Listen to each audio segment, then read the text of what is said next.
नमस्कार दोस्तों, मैं स्मित मिश्रा स्वागत करता हूं एक बार फिर से आप सभी का एमजीटी एजुकेशन में। जुलाई 2023 का महत्वपूर्ण करंट अफेयर की वीडियो आ चुकी है। इस वीडियो को देखिए, बहुत ही महत्वपूर्ण प्रश्न लिए गए हैं। पूरा आपको एंड तक देखना है वीडियो। और इस वीडियो में जैसा कि मैं आपको बताता हूं कि आपको डिटेल्स तो दी ही जाएगी, क्वेश्चंस की डिटेल्स दी ही जाएगी, साथ ही साथ जो स्टैटिक पॉइंट होंगे रिलेटेड उनको भी आपको दिया जाएगा। तो आपको एंड तक देखना है, बहुत ही केयरफुली देखना है। टेलीग्राम पर इसकी पीडीएफ भेज दी जाएगी। बाकी के सभी महीनों की पीडीएफ आप यहाँ पर जाकर के डाउनलोड कर सकते हो। तो लिंक डिस्क्रिप्शन में दिया गया है, या फिर आप टेलीग्राम पर जाइएगा, सिंपली एमजेटी एजुकेशन लिख करके सर्च कीजिएगा, आपको ग्रुप मिलेगा। वहां पर बहुत सारी पीडीएफ भेजी गई हैं, जैसे अभी 1000 का वन लाइनर भेजा गया है 1000 क्वेश्चन का। तो आप उसको भी डाउनलोड कर लीजिए बिल्कुल फ्री ऑफ कॉस्ट में। इसके अलावा अगर आप क्विज लगाना चाहते हो तो आप हमारी एमजेटी ऐप को डाउनलोड कर सकते हो गूगल प्ले स्टोर से। जबरदस्त ऐप है। यहाँ पर आपको फ्री महीने की क्विज मिलेगी, सभी महीने की, सभी दिनों की, वीकली भी मिलेगी। इसके अलावा आपको बहुत सारे वीडियो कोर्सेज भी हमारे मिल जाएंगे, हमारी ई बुक्स भी मिल जाएगी। फ्री में पीडीएफ भी आप डाउनलोड कर सकते हो किसी भी महीने की। पिछले 3 साल का सारा कंटेंट यहाँ पर इसमें है। ठीक है, चलिए तो अब शुरू करते हैं हम लोग वीडियो। आज की वीडियो को लाइक नहीं किए हो तो लाइक कर दो जल्दी से, और सब्सक्राइब जरूर कर लेना चैनल को। तो पहला क्वेश्चन है, जून 2023 में उत्तर प्रदेश के कितने हस्तशिल्प उत्पादों को जीआई टैग दिया गया? तो दोस्तों जून मंथ के लास्ट में ना अभी उत्तर प्रदेश के 7 और जीआई प्रोडक्ट को जीआई टैग दे दिया गया। अब देखो, उत्तर प्रदेश में इस साल बहुत सारे प्रोडक्ट को जीआई टैग दिए जा रहे हैं। ये जो 7 प्रोडक्ट हैं, ये एक प्रकार से उत्तर प्रदेश के दोस्तों हस्तशिल्प हैं। हस्तशिल्प उत्पाद मतलब हैंडीक्राफ्ट है। ठीक है, तो ये 7 प्रोडक्ट आपके सामने हैं। अमरोहा ढोलक, Kalpi handmade paper, Baghpat home furnishing, ठीक है, बाराबंकी हैंडलूम, और ऐसे महोबा गौरा पत्थर, ये सभी ऐसे हैं। मणिपुर तराकासी, संभल हॉर्न क्राफ्ट, ये सभी हिंदी में भी मैंने लिख दिया है। जिनको हिंदी में चाहिए वो हिंदी में ले सकते हैं। उत्तर प्रदेश के टोटल अभी तक 52 उत्पादों को जीआई टैग मिल चुका है, जिसमें से इसी साल के 18 उत्पाद शामिल हैं। सबसे ज्यादा जीआई टैग वाले उत्पाद जो हैं वो तमिलनाडु है। तमिलनाडु राज्य जो है ये सबसे ज्यादा जीआई टैग पाया हुआ है। कितना? 56 के आसपास में। ठीक है, जीआई टैग मतलब जियोग्राफिकल इंडिकेशन टैग। अगर कोई प्रोडक्ट जो है वो अपनी ख्याति की वजह से एक नई पहचान बनाता है, तो उसको वहां के व्यापारियों को और ज्यादा लाभ पहुंचाने के लिए, साथ ही साथ उसकी ब्लैक मार्केटिंग को रोकने के लिए, और उसको एक ग्लोबली मार्केट प्रोवाइड करने के लिए एक टैग दिया जाता है, जिसे बोलते हैं GI tag, geographical indication tag. ठीक है, भौगोलिक संकेतक उत्पाद। तो वो जब प्रोडक्ट को उस टैग मिल जाता है तो उसकी पॉपुलैरिटी बढ़ जाती है। ठीक है, ग्लोबल ब्रांडिंग हो जाती है एक प्रकार से। अगला क्वेश्चन, न्यूयॉर्क के कार्नेगी कॉर्पोरेशन द्वारा इस वर्ष की ग्रेट इमिग्रेंट सूची में जगह पाने वाले एकमात्र भारतीय कौन बने? तो वो बन गए हैं दोस्तों Ajay Banga. Very very most important question. Ajay Banga दोस्तों अभी हाल ही में वर्ल्ड बैंक के अध्यक्ष भी बनाए गए हैं। तो ये वर्ल्ड बैंक के नए अध्यक्ष भी बने हैं, इस वजह से भी चर्चे में थे। साथ ही साथ अभी न्यूयॉर्क का जो ये कार्नेगी कॉर्पोरेशन का ग्रेट इमिग्रेंट लिस्ट जारी हुई, इसमें ये जगह पाने वाले एकमात्र भारतीय भी बन गए। क्लियर? तो 2 क्वेश्चन 2 टाइप से पूछा जा सकता है आपसे। अजय बंगा ये रहे, इमेज में आप देख लीजिए इनको, और इनसे रिलेटेड डिटेल्स यहाँ पर लिखी गई है। ठीक, कार्नेगी कॉर्पोरेशन ऑफ न्यूयॉर्क के द्वारा ये रिपोर्ट जारी किया जाता है। महान अप्रवासियों की लिस्ट है ये। अगला, किस राज्य के सीएम ने जगन्ना अम्मा वेड्डी योजना शुरू की? तो देखो, जगन्ना टर्म मिल गया। मैंने आपको बताया है, जब भी जगन्ना टर्म मिले या वाईएसआर मिले तो समझिएगा वो आंध्र प्रदेश की योजना है। तो आंध्र प्रदेश के जो सीएम हैं उन्होंने जगन्ना अम्मा वेड्डी योजना शुरू की हुई है। यहाँ पर देखिए आर्टिकल है द हिंदू का, Jagananna to deposit financial assessment under Jagananna Amma Vodi योजना। इससे क्या होगा? इससे वो फाइनेंशियली हेल्प करेंगे। किसकी हेल्प करेंगे? जो कक्षा 1 से लेकर कक्षा 12 तक पढ़ने वाले जो छात्र होंगे, छात्र छात्राएं, उनको देंगे। अगला, हाल ही में किस भारतीय एथलीट को global Indian icon of the year पुरस्कार से सम्मानित किया गया? तो अभी हाल ही में दोस्तों मैरी कॉम को global Indian icon of the year के अवार्ड से सम्मानित किया गया है। मैरी कॉम आप जानते हो ये मणिपुर की रहने वाली हैं, और 6 बार की ये विश्व चैंपियन है। मैरी कॉम बॉक्सिंग से संबंधित है, बॉक्सिंग इनका गेम है। ठीक है, तो ये अभी यूके इंडिया अवार्ड्स में ये अवार्ड पाई हुई हैं। देखिए, दक्षिण पूर्वी इंग्लैंड के विंडसर में यूके इंडिया अवार्ड दिया गया। फिलहाल लाइफ टाइम अचीवमेंट के लिए शेखर कपूर को एक और अवार्ड मिला है। देखो, शेखर कपूर जो है ये भी फेमस डायरेक्टर हैं। इन्होंने एलिजाबेथ द गोल्डन एज का निर्देशन किया है, तो इनको सिनेमा के क्षेत्र में दिया गया है अवार्ड। और मैरी कॉम 6 बार की विश्व चैंपियन है, मणिपुर की हैं, ये तो मैंने बताया ही। अगला, फीफा की नई रैंकिंग में भारतीय पुरुष फुटबॉल टीम का कौन सा स्थान है? तो देखो, अभी फीफा की नई रैंकिंग जारी की गई, इसमें भारतीय पुरुष फुटबॉल टीम जो है वो 100वें पोजीशन पर आ गई है। ये अपडेट कर लीजिए। अभी कुछ महीनों पहले मैंने आपको बताया था 101वीं रैंक पर था भारत, लेकिन अब आ गया है 100वें रैंक पर। तो फीफा द्वारा रैंकिंग जारी की जाती है। अब इस रैंकिंग में टॉप पर कौन है ये भी आपके लिए जानना जरूरी है। तो फर्स्ट पर दोस्तों है अर्जेंटीना, फर्स्ट पर है अर्जेंटीना, सेकंड पर है आपका फ्रांस और थर्ड पर है ब्राजील। ठीक है, यहाँ पर देखिए मैंने लिस्ट लिख रखी है, ये रहा। तो ब्राजील थर्ड पर है, इंग्लैंड चौथे पर है, पांचवें पर है बेल्जियम। अभी तक भारतीय पुरुष फुटबॉल टीम की ये चौथी सर्वश्रेष्ठ रैंकिंग है। 1996 में 94वीं रैंक पर था भारत और वो अभी तक की सबसे हाईएस्ट रैंक रही थी। तो फिलहाल अभी 100वें स्थान पर है। फीफा के बारे में अगर बात करें तो फीफा जो होता है दोस्तों, इसकी स्थापना हुई थी 1904 में। 1904 में ये पेरिस में स्थापित किया गया था, फ्रांस में। लेकिन अगर इसका हेडक्वार्टर पूछा जाए तो हेडक्वार्टर बताइएगा है ज्यूरिख में। ज्यूरिख स्विट्जरलैंड में पड़ता है। ठीक है, गियानी इन्फेंटिनो इसके अध्यक्ष हैं और फीफा वर्ल्ड कप भी इस बार अर्जेंटीना ने जीता था। अर्जेंटीना ने फ्रांस को हरा करके जीता था। कहां पर आयोजित किया गया था? कतर में, 2022 का फीफा वर्ल्ड कप। अगला क्वेश्चन, 1 जुलाई 2023 को celebrating resilience and healing hands theme के साथ कौन सा दिवस मनाया गया? तो ये दिवस मनाया गया दोस्तों राष्ट्रीय चिकित्सक दिवस, इस थीम के साथ, celebrating resilience and healing hands. तो 1 जुलाई को मनाया जाता है राष्ट्रीय चिकित्सक दिवस, ये ध्यान रखिएगा बात। ठीक है, क्योंकि 1 जुलाई को दोस्तों डॉक्टर विधान चंद्र राय जी की जयंती और इनकी पुण्यतिथि भी होती है इसी दिन। तो डॉक्टर्स को, उनके योगदान को थैंक यू करने के लिए ये दिवस मनाया जाता है। अच्छा, एक चीज और ध्यान रखना, डॉक्टर विधान चंद्र राय एक बहुत ही फेमस डॉक्टर तो थे ही थे, साथ ही साथ ये पश्चिम बंगाल के दूसरे मुख्यमंत्री भी बने थे और इनको आगे चल करके भारत रत्न पुरस्कार भी मिला। ठीक है, तो इसलिए बहुत ही महान पर्सनालिटी थे। थीम इस बार की याद रखना, celebrating resilience and healing hands. अगला, राष्ट्रीय डाक कर्मचारी दिवस भी 1 जुलाई को मनाया गया, इसको भी आप इसी से लिंक कर लीजिएगा। एशियन कबड्डी चैंपियनशिप 2023 का खिताब किसने जीता? इसको जीत लिया है दोस्तों भारत ने। भारत ने एशियन कबड्डी चैंपियनशिप जीत लिया है। यहाँ पर देखिए इंडिया बीट ईरान, इंडिया ने ईरान को हरा करके फाइनल जीता हुआ है। क्लियर है। अब एशिया में ना भारत का दबदबा है। 8वां चैंपियनशिप का खिताब भारत ने जीता, 9 संस्करण में 8 तो भारत ही जीता है। सोचो, ये बहुत बड़ा अद्भुत रिकॉर्ड है। पवन सहरावत जो हैं ये कप्तान है भारतीय टीम के, इनको नाम याद रखिएगा इनका। भारत का शीर्ष इलेक्ट्रॉनिक निर्यातक राज्य कौन बना? तो ये बन गया है दोस्तों तमिलनाडु। भारत में अब सबसे ज्यादा इलेक्ट्रॉनिक्स इक्विपमेंट जो है इसको एक्सपोर्ट कर रहा है तमिलनाडु। बिजनेस लाइन का आर्टिकल है आपके सामने, यहाँ पर देखिए इंडियाज टॉप इलेक्ट्रॉनिक एक्सपोर्टर बन गया है तमिलनाडु। इसने अपना एक्सपोर्ट जो है वो ट्रिपल कर लिया है, 3 गुना बढ़ा लिया है। ठीक है, तो भारत का कुल निर्यात कितना होता है इलेक्ट्रॉनिक का? 23.5 बिलियन डॉलर। ओके, कर्नाटक जो है ये 2021-22 में टॉप पर रहा करता था, उत्तर प्रदेश यहाँ पर था, फिर महाराष्ट्र था, लेकिन अब स्थिति बदल गई है। अगला, भारत के सॉलिसिटर जनरल के रूप में किसे नियुक्त किया गया? तो देखो, एक होते हैं अटॉर्नी जनरल और उनकी सहायता के लिए एक नियुक्त किए जाते हैं सॉलिसिटर जनरल। तो यहाँ पर सॉलिसिटर जनरल के बारे में पूछा जा रहा है। सॉलिसिटर जनरल दोस्तों नियुक्त किए गए हैं तुषार मेहता, इनका नाम आप याद रखेंगे। यहाँ पर देखिए centre reappoint Tushar Mehta as a solicitor general of India. ये पहले भी सॉलिसिटर जनरल ही थे, इनको अभी रीअपॉइंट किया गया है, यानी एक नया कार्यकाल इनको मिला हुआ है। सॉलिसिटर जनरल अटॉर्नी के बाद दूसरा वरिष्ठ कानूनी अधिकारी होता है। अटॉर्नी जनरल यानी कि आप महान्यायवादी के नाम से हिंदी में जानेंगे, महान्यायवादी। अब देखो, महान्यायवादी का काम ये होता है ना कि ये भारत सरकार का सरकारी वकील होता है। ये क्या करता है? भारत सरकार के जो भी मुकदमे होते हैं उनकी पैरवी ये सुप्रीम कोर्ट में क्या करता है, सुप्रीम कोर्ट में।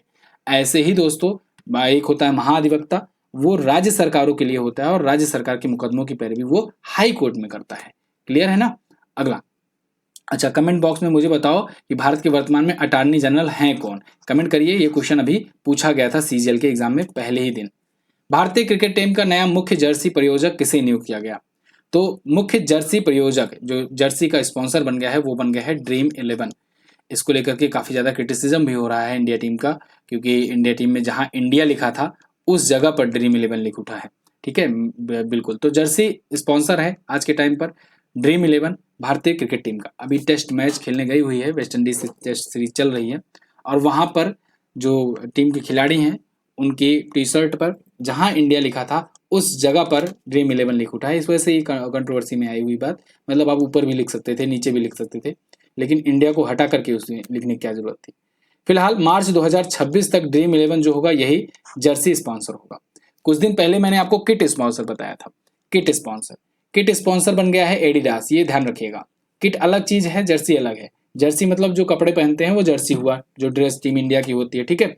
और किट जो होता है जैसे कि उसमें पैड हो गया बैट का, सॉरी पैर का पैड हो गया, एल्बो हो गया, ठीक है, एडी हो गई, ये सारी चीजें जो हैं वो किट के तहत आते हैं। ग्लव्स हो गए। तो किट स्पॉन्सर एडिडास है, ठीक है। और ये जो मुख्य जर्सी स्पॉन्सर है ये है ड्रीम इलेवन, याद रहेगा। चलो ड्रीम इलेवन की अगर बात करें, 2008 में स्थापित हुआ था, मुंबई में हेडक्वार्टर है। संस्थापक इसके हर्ष जैन और भावित सेठ है, ठीक है। बायजूस 2019 में प्रमुख प्रायोजक बना था, अब बायजूस की जगह पर ड्रीम इलेवन आ गया। लुसानी डायमंड लीग 2023, इसको किसने जीता? इसको जीत लिया दोस्तों नीरज चोपड़ा ने। नीरज चोपड़ा आप जानते हो भाला फेंक खिलाड़ी हैं और भारत को ओलंपिक में एथलेटिक्स में पहला गोल्ड दिलाए हुए हैं। तो इन्होंने अभी हाल ही में लुसानी डायमंड लीग भी जीत ली है, ठीक है, जेवलिन थ्रो इवेंट में। ओलंपिक में स्वर्ण पदक विजेता है। अच्छा, लुसानी डायमंड लीग में ये 87.66 मीटर की दूरी तक ये भाला फेंके थे, ये ध्यान रखिएगा। इनकी पहली डायमंड लीग ट्रॉफी जो है ये 2022 में आई थी और अभी दोबारा भी जीत लिए हैं। अगला, हाल ही में भारत की पहली पुलिस ड्रोन यूनिट कहाँ लॉन्च की गई? ये लॉन्च की गई चेन्नई में। चेन्नई तमिलनाडु की राजधानी है। यहाँ पर भारत की पहली पुलिस ड्रोन यूनिट लॉन्च की, मतलब एक ऐसी यूनिट होगी जो खास करके ड्रोन से ऑपरेट करेगी, ठीक है। और ये सर्विलांस वगैरह करने, जगह जगह पर निगरानी रखने, दंगे वगैरह वाले क्षेत्रों में काफी ज्यादा हेल्प करेगा। अगला, भारत के पहले स्वदेशी परमाणु रिएक्टर का संचालन कहाँ किया गया? ये बहुत ज्यादा न्यूज चर्चे में रहा। गुजरात में दोस्तों भारत का पहला स्वदेशी निर्मित परमाणु रिएक्टर, ये ऑपरेशन इसका शुरू हो चुका है। यहाँ पर देखिए, India's first domestically built 700 megawatt nuclear reactor start commercial operation in Gujarat. Commercial operation भी इसने शुरू कर दिया है। गुजरात में ये है, गुजरात के काकरापारा एटॉमिक पावर प्रोजेक्ट जो है उसी में ये होगा। अब ऐसा नहीं है भारत के पास न्यूक्लियर रिएक्टर नहीं थे, न्यूक्लियर रिएक्टर थे, लेकिन वो भारत में नहीं बना हुआ करता था। अब पहली बार घरेलू रूप से बनाया गया ये है, ठीक है, डोमेस्टिकली, यानी कि इंडिजीनियस है इंडिया का। तो काकरापारा परमाणु ऊर्जा संयंत्र में ये स्थापित किया गया है। अब ये 700 मेगावाट का पावर जनरेट करेगा।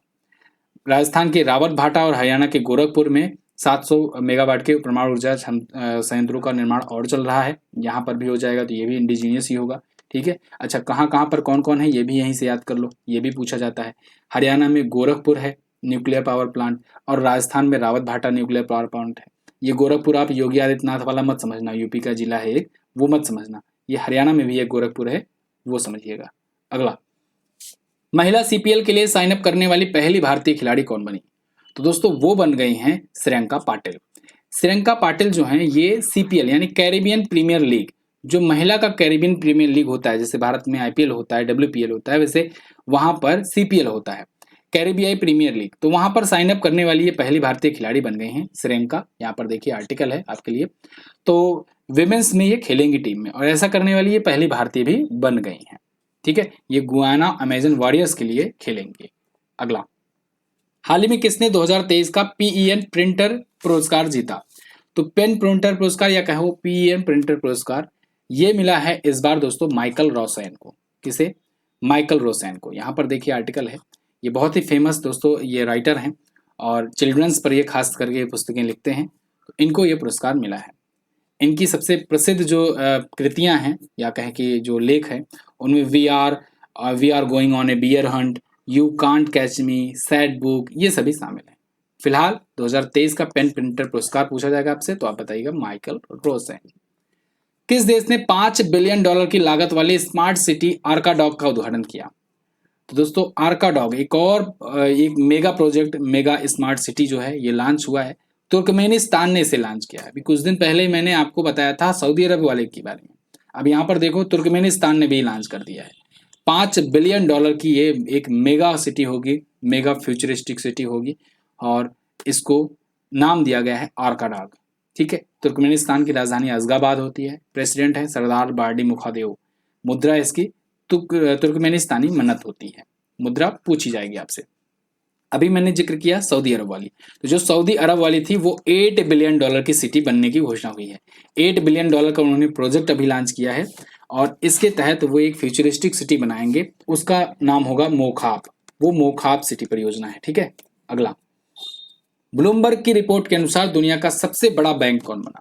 तो दुनिया का सबसे बड़ा बैंक दोस्तों जेपी मॉर्गन एंड चेज है। पहले भी था, अभी भी है। ब्लूमबर्ग की रिपोर्ट आई है, लेकिन इसमें खास बात यह रही कि इस रिपोर्ट में HDFC बैंक लिमिटेड जो है इसका नाम शामिल हो गया है। इसका नाम कैसे शामिल हुआ, ये भी इंटरेस्टिंग स्टोरी है, मैं अभी आपको बता रहा हूँ। यहाँ पर देखो टॉप 10 बैंक है इन द वर्ल्ड, तो इसमें JP मॉर्गन एंड चेज जो है ये टॉप पर है आज के टाइम पर, जो अमेरिका का बैंक है।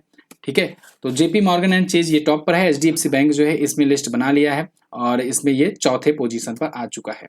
अभी चौथे पर कैसे आया ये देखो, एक्चुअली में अभी 1 जुलाई के बाद से HDFC बैंक जो है, HDFC और HDFC लिमिटेड जो था, HDFC लिमिटेड, इन दोनों का मर्जर हो गया। HDFC बैंक और HDFC लिमिटेड, इसी की पेरेंट कंपनी थी HDFC लिमिटेड, लेकिन अब मर्जर हो गया। तो जब मर्जर हो गया तो इसकी वैल्यूएशन अचानक से बहुत ज्यादा बढ़ गई। जब बहुत ज्यादा बढ़ गई तो इस वजह से आ गया ये चौथे पोजीशन पर। ठीक है, वरना आसपास भी नहीं था। तो JP मॉर्गन ये पहले पर है, दूसरे पर industrial and commercial bank of China limited है, सेकंड पर बैंक ऑफ अमेरिका कॉर्पोरेशन है। ठीक है, याद रहेगा। आगे, हाल ही में जारी ग्लोबल पीस इंडेक्स के अनुसार दुनिया का सबसे कम शांतिपूर्वक देश कौन है? ग्लोबल पीस इंडेक्स जारी की गई, यानी कि वैश्विक शांति सूचकांक। इसमें सबसे अशांत देश है दोस्तों अफगानिस्तान। टॉप पर कौन है? तो हमेशा देखो आइसलैंड जो है ये हमेशा टॉप पर रहेगा, सबसे शांत देश आइसलैंड को माना गया है। ठीक है, और भारत की रैंक इस बार चेंज हुई है, तो भारत की रैंक भी आप याद रखिएगा। भारत है 126वें स्थान पर। पहले पर देखिए टॉप 3 पर आइसलैंड, डेनमार्क और आयरलैंड है, और भारत की रैंक 126वीं है। Institute for economic and peace यानी IEP के द्वारा ये रिपोर्ट जारी की जाती है। रिपोर्ट जारी करता भी कभी कभी पूछ लेता है। अफगानिस्तान लगातार 5वें साल दुनिया का सबसे कम शांतिपूर्वक देश यानी कि लास्ट पोजीशन वाला देश रहा। यहाँ पर कुछ और सूचकांक दिए गए हैं, बहुत ही इंपॉर्टेंट ये पेज है, इसको मैं चाहता हूँ आप स्क्रीनशॉट लेकर के रख लो। यहाँ पर देखो रिपोर्टर्स विदाउट बॉर्डर्स के द्वारा वर्ल्ड प्रेस फ्रीडम इंडेक्स जारी किया गया, और वर्ल्ड प्रेस फ्रीडम इंडेक्स में भारत 161वें स्थान पर रहा, नॉर्वे टॉप पर रहा। वैश्विक प्रतिस्पर्धात्मकता सूचकांक यानी ग्लोबल कॉम्पिटिटिवनेस इंडेक्स जारी की गई, IMD के द्वारा जारी किया जाता है, इसमें भारत 40वें स्थान पर रहा। ग्लोबल जेंडर गैप रिपोर्ट में भारत 127वें स्थान पर रहा, और हैंके की वैश्विक दुख सूचकांक जो आई इसमें 103वें स्थान पर भारत रहा। इंटेलेक्चुअल प्रॉपर्टी इंडेक्स जो आया, वैश्विक बौद्धिक संपदा सूचकांक IP इंडेक्स, इसमें भारत 42वें स्थान पर रहा, और वर्ल्ड लॉजिस्टिक परफॉर्मेंस इंडेक्स जो आई उसमें भारत 38वें पर रहा।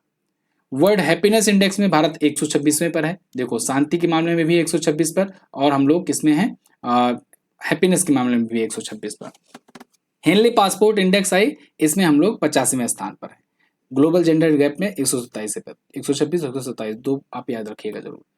आगे बढ़ते हैं। PM मोदी ने किस राज्य के लालपुर गांव में राष्ट्रीय सिकल सेल एनीमिया उन्मूलन मिशन 2047 का उद्घाटन किया? तो दोस्तों मध्य प्रदेश का एक गांव है लालपुर, वहां पर अभी हाल ही में PM मोदी जी गए हुए थे, और इन्होंने national sickle cell anaemia elimination mission शुरू किया है। आपको याद हो अगर 2047 तक भारत ने टारगेट रखा है भारत को एनीमिया मुक्त भारत बनाने का। 2047 में हम लोग के 100वें वर्ष पूरे भी हो जाएंगे आज़ादी के, और तब तक हम लोग एनीमिया से मुक्त होना चाह रहे हैं। ठीक है, तो मध्य प्रदेश के लालपुर गांव में ये लॉन्च किया गया है। ये क्वेश्चन एग्जैक्टली आपसे ऐसे ही पूछा जाएगा, कहाँ से लॉन्च किया। ठीक है, 100वें वर्ष पूरे होने पर टारगेट रखा गया। कोल इंडिया लिमिटेड के नए चेयरमैन कौन बने? तो CIL के नए चेयरमैन दोस्तों बन गए हैं PM प्रसाद। PM प्रसाद ये आ गए हैं। देखिए नेक्स्ट कोल इंडिया चीफ बन गए। कोल इंडिया लिमिटेड वैसे एक महारत्न कंपनी है, ध्यान रखिएगा। तो PM प्रसाद जो है ये सेंट्रल कोलफील्ड लिमिटेड के अभी तक अध्यक्ष और सह प्रबंध निदेशक थे, और अब इनको चेयरमैन बना दिया गया है। CIL की स्थापना 1975 में हुई थी। इसका हेडक्वार्टर कोलकाता में है, और ये एक है महारत्न कंपनी। कितनी महारत्न कंपनियां हैं भारत में? 12 महारत्न कंपनियां हैं। अगला, जून 2023 में किसने महाराष्ट्र के नए मुख्यमंत्री उप मुख्यमंत्री के रूप में शपथ ली? तो देखो महाराष्ट्र में आपको तो पता ही लग गया होगा, NCP के जो थे अजीत पवार, वो आ गए हैं महाराष्ट्र में। जो CM पद के जो पार्टी थी, कह सकते हैं हम लोग कि एकनाथ शिंदे वाला जो गुट था, उसमें शामिल हो गए हैं। तो नाम है इनका अजीत पवार। ये किस पार्टी से हैं? NCP पार्टी से हैं, और ये आ गए हैं अब किसमें? आ गए हैं एकनाथ शिंदे वाले गुट में। एकनाथ शिंदे जो सरकार चला रहे हैं वो ऑलरेडी शिवसेना और BJP के गठबंधन से चला रहे हैं, और उसमें अब एक और पार्टी आ गई NCP। यानी अभी के टाइम पर जो महाराष्ट्र में गवर्नमेंट है वो तीन बड़ी पार्टियों के मर्जर से बनी है। एक तो BJP, और एक NCP, और एक है शिवसेना। तो अजीत पवार जो है ये नेशनलिस्ट कांग्रेस पार्टी यानी NCP के सीनियर लीडर रहे हैं, और इसमें आ गए हैं। साथ ही साथ एक और न्यूज इसी में बनी है, अदिति ठाकरे जो है ये become the first women minister in Shinde government. Sindh government की, महाराष्ट्र गवर्नमेंट की पहली विमेन मिनिस्टर भी बनी हैं। ठीक है, इसी में इसको मैंने लिंक कर दिया है। तो अब महाराष्ट्र में एक मुख्यमंत्री एकनाथ शिंदे और 2 उप मुख्यमंत्री देवेंद्र फडणवीस बीजेपी के और अजित पवार एनसीपी के शामिल हैं। क्लियर है। रमेश बैस वहां के राज्यपाल हैं जिन्होंने इनको शपथ दिलाई है। शपथ कौन दिलाता है? राज्यपाल। अगला, छठी युवा महिला। अच्छा, एक बात मैं आपसे कहूंगा आगे बढ़ने से पहले, यार लाइक कर दिया करो वीडियो। आप लोग वीडियो देखते हो, वीडियो में व्यू इतना रहते हैं, लाइक एकदम कम रहता है। वीडियो को लाइक कर दिया करो, ठीक है। लाइक करोगे अगर, तभी तो यूट्यूब समझेगा कि वीडियो पसंद आ रही है और मेरी मेहनत भी आपको मतलब अगर लगती हो कि मेहनत हुआ है इस पे कंटेंट पर, तो आप एक लाइक जरूर कर दो और एक छोटा सा कमेंट भी कर देना, ठीक है। कमेंट जरूरी है। छठी युवा महिला राष्ट्रीय मुक्केबाज चैंपियनशिप किसने जीता है? तो इसको जीत लिया है दोस्तों हरियाणा की टीम ने। हरियाणा की टीम ने अभी हाल ही में 6वां संस्करण जो हुआ उसमें जीत लिया है खिताब, ठीक है। Youth women national boxing championship. तो बॉक्सिंग का ये चैंपियनशिप था, मध्य प्रदेश के भोपाल में ये आयोजित किया गया। हरियाणा ने 5 गोल्ड, 4 सिल्वर, 4 ब्रॉन्ज जीते, टोटल 13 मेडल रहे इसके। महाराष्ट्र 4 गोल्ड, 3 सिल्वर और 3 ब्रॉन्ज के साथ टोटल 10 मेडल के साथ दूसरे स्थान पर रहा। तीसरे पर पंजाब रहा 2 गोल्ड के साथ। आगे, हाल ही में दुनिया के 7 अजूबों की अपडेटेड लिस्ट जारी की गई। इसमें निम्न में से क्या शामिल नहीं है? तो दोस्तों इसमें ना गीजा का महान पिरामिड इस बार शामिल नहीं है। इस बार देखो, जो 7 ओल्ड वंडर्स थे वो तो ये थे, लेकिन जो 7 न्यू वंडर्स की लिस्ट आई है वो ये है। देखो, नवीनतम सूची में ताजमहल को भी रखा गया है, चीन की महान दीवार को रखा गया है, क्राइस्ट द रिडीमर प्रतिमा जो कि ब्राजील के रियो डी जेनेरियो में है वो भी है, माचू पिचू पेरू का है, मैक्सिको की चेचेन इट्जा है और रोम में स्थित रोमन कोलोजियम है, जॉर्डन का पेट्रा भी है। ठीक है। पुराना जो 7 अजूबे थे वो कौन कौन से थे? The great pyramid of Giza, temple of Artemis Ephesus, hanging garden of Babylon, ठीक है। और इसके बाद lighthouse of Alexandria, statue of Zeus at Olympia और म्यूसुलम एज हरकुलिस, क्या है, हेलिकार्नसस है। इसके बाद फिर कोलोसस ऑफ रेड्स, ये सभी पुराने 7 अजूबे थे। ठीक है। तो इस बार गीजा की महान पिरामिड नहीं शामिल है। अगला, ये सब याद रखिएगा, आपसे डायरेक्टली पूछा जाएगा निम्न में से कौन सा नवीनतम 7 अजूबों की लिस्ट में नहीं है। सेम ऐसे ही क्वेश्चन पूछा जाएगा। ठीक है। सन 2000 में इसकी शुरुआत की गई थी 7 अजूबों को चुनने की। एक और जरूरी इन्फॉर्मेशन, 1000 का वन लाइनर करंट अफेयर बिल्कुल फ्री में आपको दिया गया है। ये फ्री में है अवेलेबल, टेलीग्राम पर मिलेगा आपको। टेलीग्राम ग्रुप ज्वाइन करो, जाकर के ढूंढ करके इसको डाउनलोड कर लो। इसमें जनवरी से लेकर के अप्रैल तक का कंटेंट है, बाकी का कंटेंट जो है वो जल्द ही आपको उसी टेलीग्राम ग्रुप पर भेजा जाएगा। ठीक है। चलो, और डायरेक्टली क्वेश्चन अभी सीजीएल के इसमें से देखने को मिल रहे हैं, डायरेक्टली क्वेश्चन मिल रहे हैं। ठीक है, क्योंकि मैंने पूरा फोकस कर दिया है कि आपसे जैसे एग्जाम में क्वेश्चन पूछे जाते हैं उसी लैंग्वेज में क्वेश्चन को सेट किया जाए।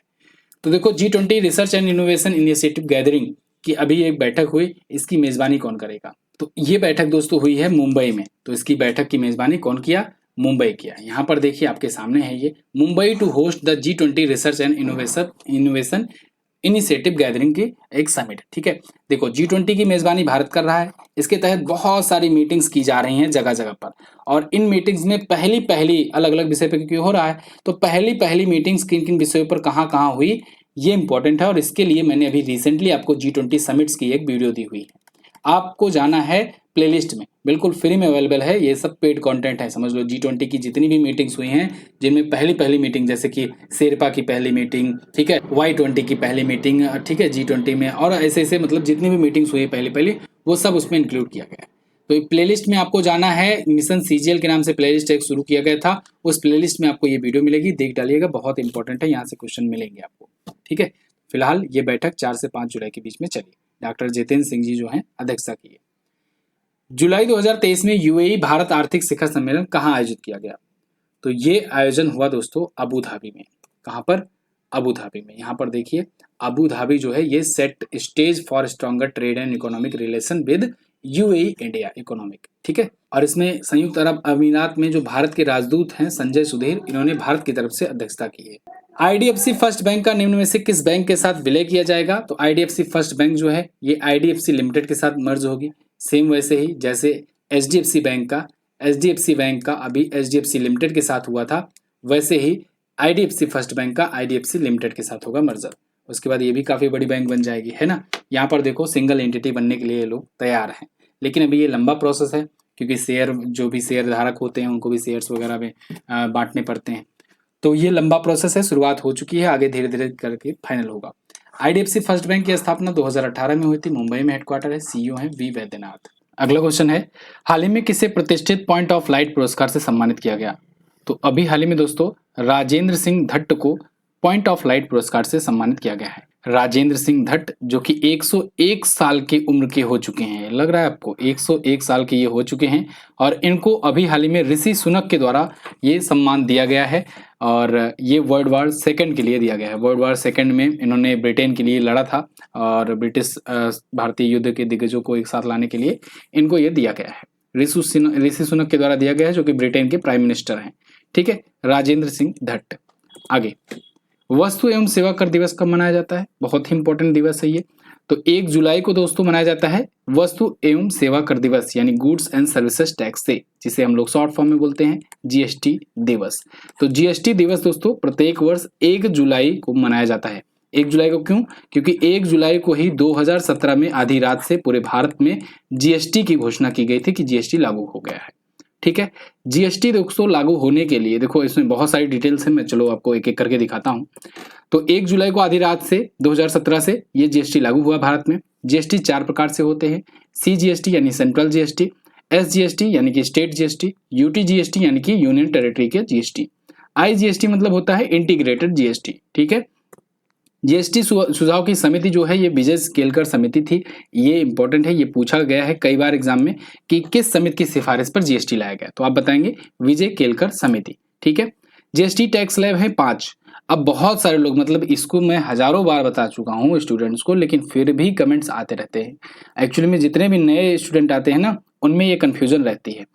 वो कहते हैं 4 ही टैक्स स्लैब है, 5%, 12%, 18%, 28%, लेकिन मैं कहता हूँ 5 टैक्स स्लैब है। 0% भी एक टैक्स स्लैब है। ठीक है, देखो टैक्स स्लैब मतलब क्या?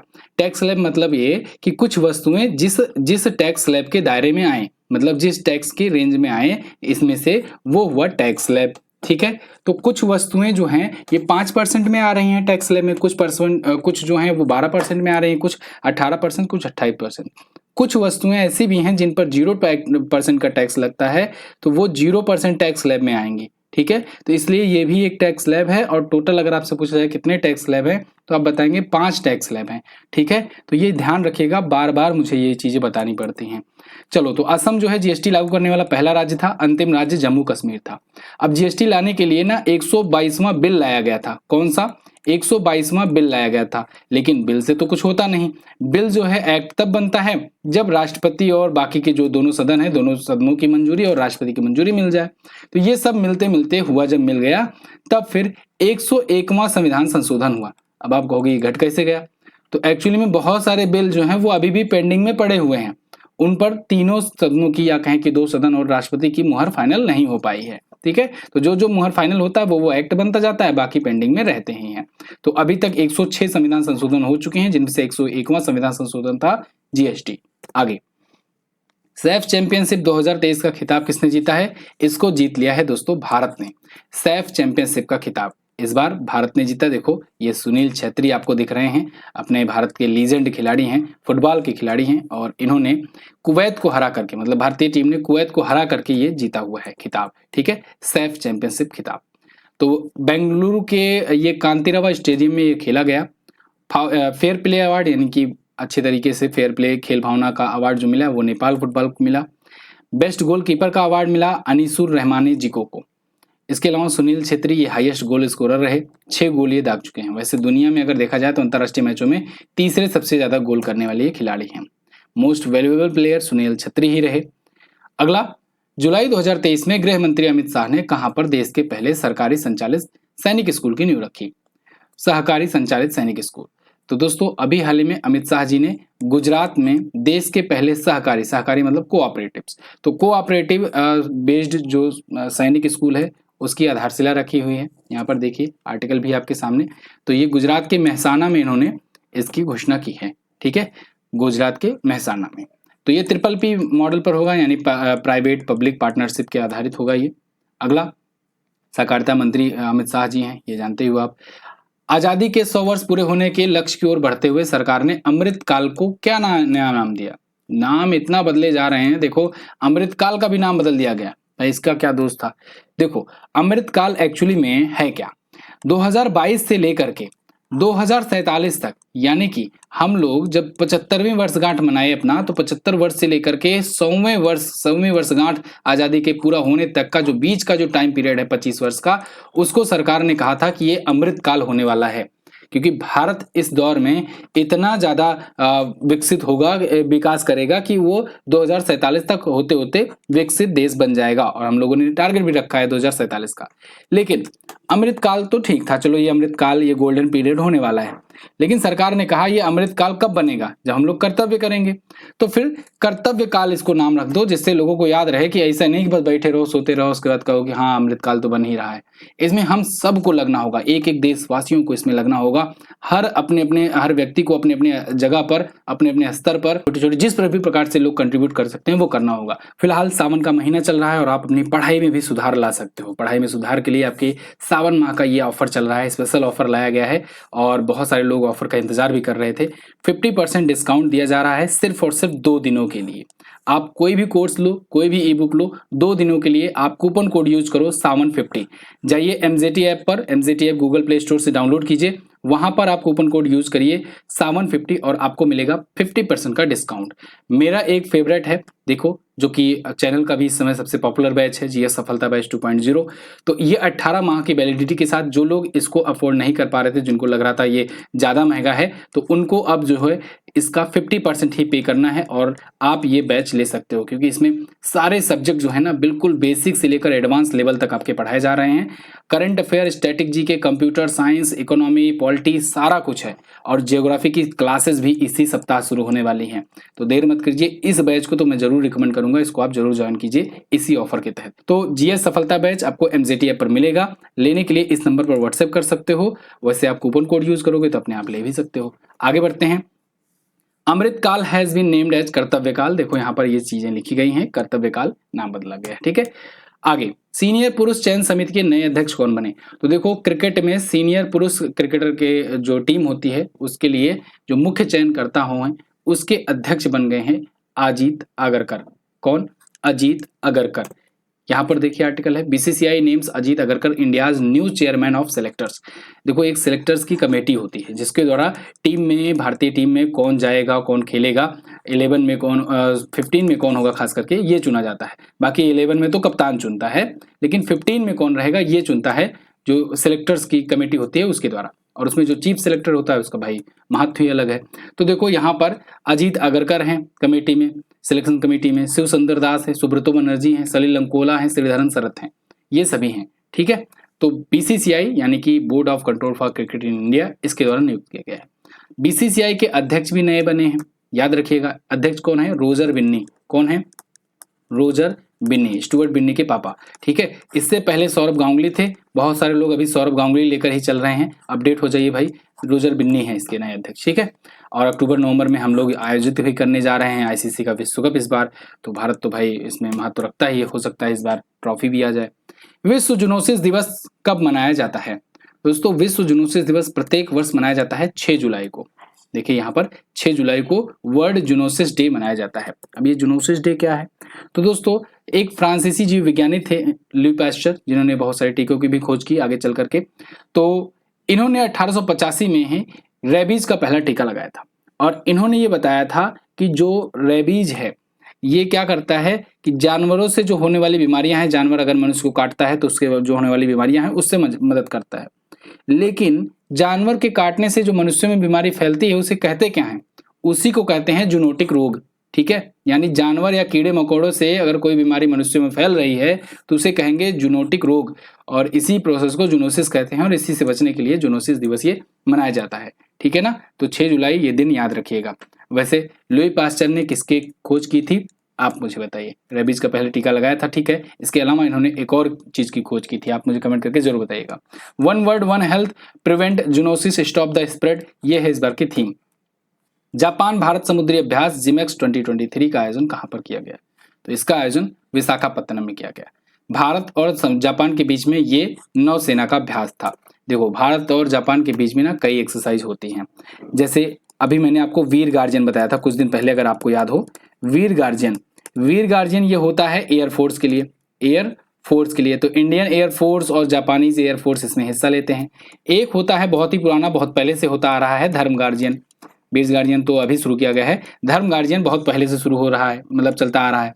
तो ये होता है आर्मी के बीच में, तो इंडियन आर्मी और जापानीज आर्मी के बीच में ये होता है। और जिमेक्स यानी Japan India maritime exercise, Japan India maritime exercise यानी समुद्री एक्सरसाइज, ये होता है भारत और जापान की नेवी के बीच में। तीनों याद रहेगा। चलो आगे यहाँ पर इससे रिलेटेड डिटेल देख लो। 7वां संस्करण है, 5 से 10 जुलाई को ये विशाखापत्तनम में आयोजित हुआ। क्लियर है।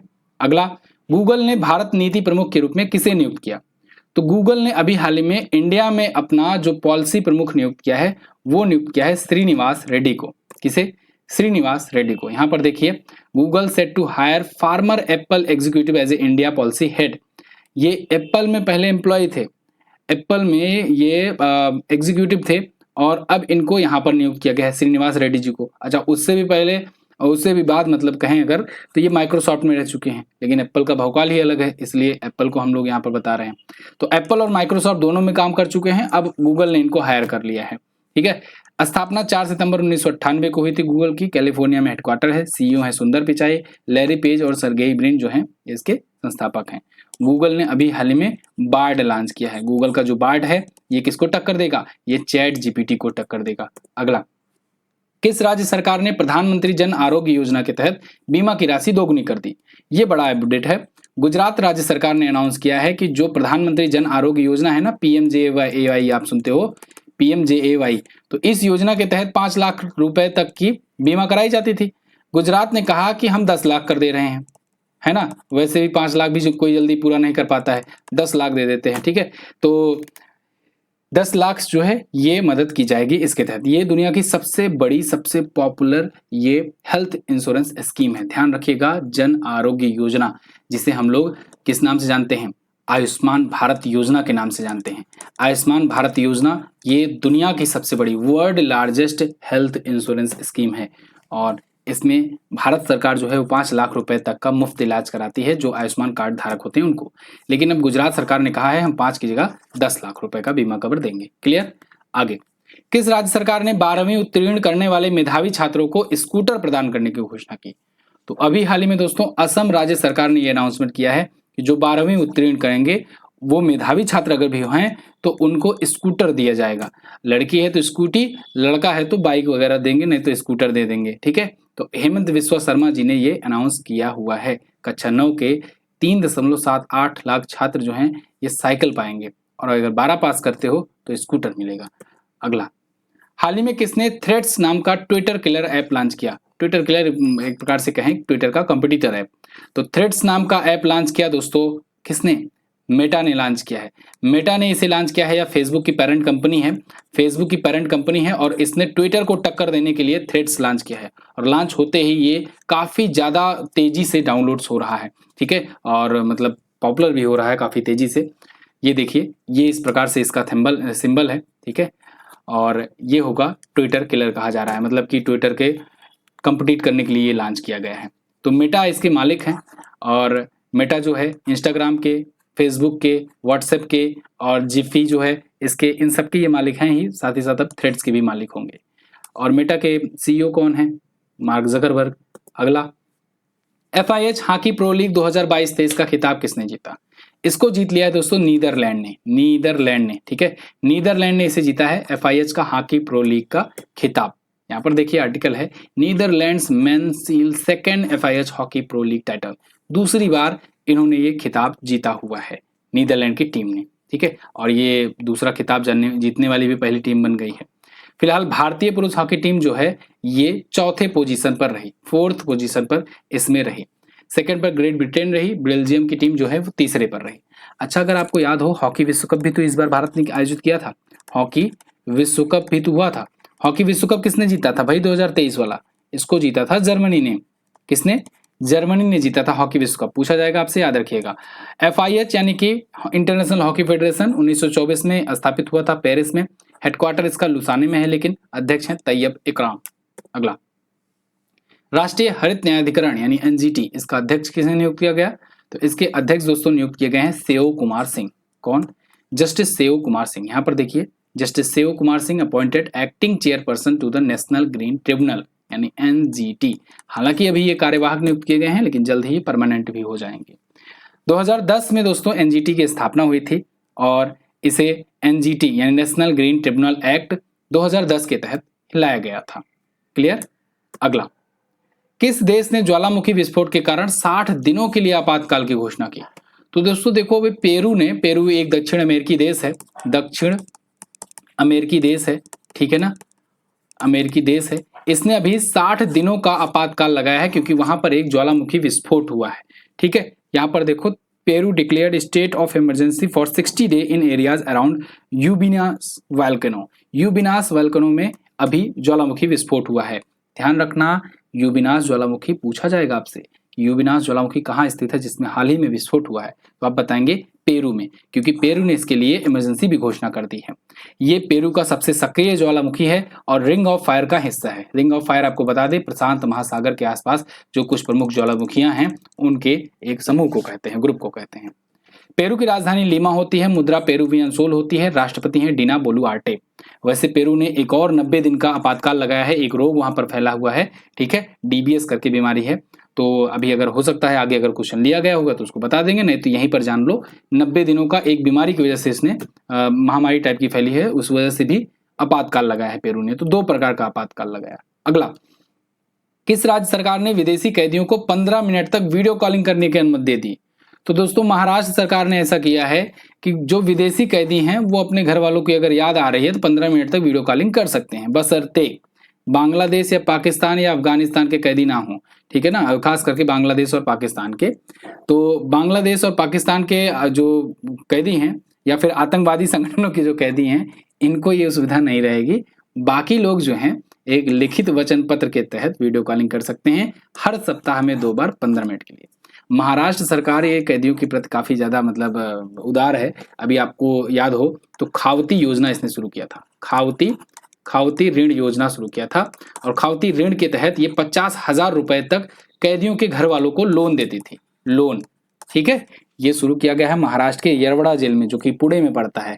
तो ये 50,000 का खावती ऋण दिया जाएगा उनके परिवार वालों के लिए जो उनके लिए मुकदमा वगैरह लड़ते हैं। महाराष्ट्र किसानों ने किस वायरस को टमाटर नुकसान के लिए जिम्मेदार ठहराया? तो दोस्तों अभी आपको पता है टमाटर को दाम एकदम आसमान चढ़ते जा ही रहा है। तो इसके पीछे का कारण बताया गया है कि जो टमाटर के जो लार्जेस्ट प्रोड्यूसिंग जो स्टेट्स हैं उनमें कुछ वायरस फैल गए हैं। जैसे महाराष्ट्र ने बताया कि हमारे यहाँ तो ककड़ी मोजेक वायरस फैल गया है और कर्नाटक ने बताया हमारे यहाँ टोमेटो मोजेक वायरस फैल गया है। तो इन वायरसेस की वजह से यहाँ पर दिक्कत आई है। यहाँ पर क्वेश्चन में महाराष्ट्र पूछा गया है तो आप केवल ककड़ी मोजेक वायरस लगाएंगे, ठीक है, ए वाला ऑप्शन आप लगाएंगे। उसके बाद यहाँ पर देखिए CMV एंड TOMB यानी ककड़ी मोजक वायरस और टोमेटो मोजक वायरस, ये दोनों वायरस जो हैं इस वजह से क्या हुआ है, टोमेटो क्रॉप को दिक्कत आई है और टोमेटो का फसल उत्पादन उतना नहीं हो पाया है। जब सप्लाई कम हो गई है, डिमांड बढ़ गई है तो फिर दाम भी बढ़ गया है। क्लियर। तंबाकू मोजेक वायरस या टोमेटो मोजेक वायरस भी इसे कहते हैं। ये तंबाकू, मिर्च और कुछ सजावटी पौधों सहित कई में फैलता है। कर्नाटक में टमाटर ये मोजेक वायरस फैला है, जबकि ककड़ी मोजेक वायरस ये महाराष्ट्र में फैला है। ककड़ी मोजेक वायरस ये तरबूज, ककड़ी, बैगन, टमाटर, गाजर, सलाद, जजवाइन, कुकुरबिट इन सब में फैलता है। अगला देखो दोस्त, मैं इतना ज़्यादा डिटेल के साथ कंटेंट आपको देता हूँ, आप फ्री में ये कंटेंट पाते हो। मेरी आपसे फिर एक ही रिक्वेस्ट है, वीडियो को लाइक और सब्सक्राइब जरूर कर दो चैनल को। अगर आप चैनल को सब्सक्राइब नहीं किए हो, चैनल को सब्सक्राइब कर दिया करो। मैं देखता हूँ लगभग 60% लोग ऐसे हैं जो वीडियो देखते हैं लेकिन सब्सक्राइब नहीं किए हुए हैं। तो भाई किसका इंतजार कर रहे हो, चैनल को सब्सक्राइब भी कर लो, बहुत सारे कंटेंट आपके लिए लाता रहता हूँ। अगला, किस राज्य सरकार ने मो जंगल जामी योजना शुरू की? तो दोस्तों देखो, मो लग गया है, जब मो लग गया या अमा लग गया, मो लग गया या अमा लग गया तो मतलब कौन, उड़ीसा। ये कुछ ट्रिक्स हैं जिनकी मदद से आप थोड़ा सा हेल्प पा पाओगे अगर आपको प्रॉब्लम आती है ये सब याद करने में। तो मो जंगल जामी योजना या फिर अमा के नाम से कोई योजना आती है तो उड़ीसा लगाएंगे। अभी मैंने बताया आपको कि YSR अगर लिखा दिखा मिल जाए या फिर जगन्ना मिल जाए, जगन्ना, तो आप समझिएगा किसका है, आंध्र प्रदेश का है, आंध्र प्रदेश की योजना है, ठीक है। अगला, मो जंगल जामी योजना for forest dwellers on unveil, ये जो है ये फॉरेस्ट के लिए है, जंगलों के लिए कटाई वगैरह रोकने के लिए ये है जंगल जामी योजना शुरू करेगी, जिससे निर्धारित समय सीमा के भीतर मान्यता गतिविधियों में तेजी लाई जा सके। ठीक है, तो ओडिशा सरकार ने इसे शुरू किया है। अगला, हाल ही में हुई घोषणा के अनुसार इलाहाबाद यूनिवर्सिटी किस विदेशी भाषा में पीएचडी कराएगी? तो इलाहाबाद यूनिवर्सिटी ने घोषणा किया है कि वो फ्रेंच, रसियन और जर्मन इन 3 लैंग्वेजेस में पीएचडी कराएगी। जिनको अगर पीएचडी करना है इन 3 लैंग्वेज में, इलाहाबाद यूनिवर्सिटी में अब एडमिशन ले सकते हैं। इलाहाबाद यूनिवर्सिटी, इसे ऑक्सफोर्ड ऑफ द ईस्ट कहा जाता है, पूर्व का ऑक्सफोर्ड कहा जाता है। तो यहाँ पर देखो फ्रेंच, रसियन और जर्मन लैंग्वेज में ये पीएचडी कराएगा। यूजीसी द्वारा मान्यता इसे मिल गया है। यूजीसी के बारे में बात करें अगर, तो ये यूनिवर्सिटी ग्रांट कमीशन है और 1956 में स्थापित हुआ था, नई दिल्ली में हेडक्वार्टर्ड है और अध्यक्ष हैं इसके एम जगदीश कुमार। अगला, निम्न में से कौन सा देश हाल ही में ग्लोबल क्राइसिस रिस्पांस ग्रुप के चैंपियन ग्रुप में शामिल हुआ?